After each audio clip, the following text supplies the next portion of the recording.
বিশ্বনবীর সামনে পড়ে যেত। সাহাবীরা বলছে, ইয়া রাসূলুল্লাহ, একটা উট যখন এসে আপনাকে সাজদা করে, পাথর সাজদা করে, গাছ সাজদা করে, তাহলে আমরা কি বেশি হকদার না আপনাকে সাজদা করার?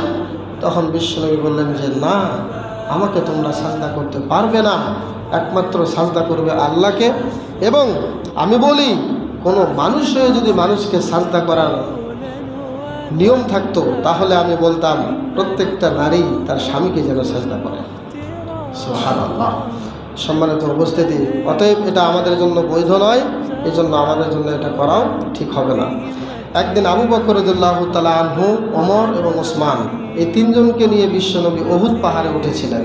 উহুদ পাহাড়ে যখন উঠলেন, ওঠার পরে পাহাড়টি অনেক জোরে জোরে কাঁপতে শুরু করলো। এটাও আসছে সহিহ বুখারীর 3686 নম্বর হাদিস। বিশ্বনবী যখন উঠলেন পাহাড়ে, সাথে কে গেছিলেন? আবু বকর, ওমর, উসমান।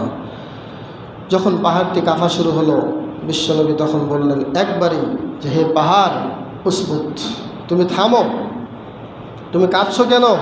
তুমি কি জানো না তোমার উপরে কে আছে?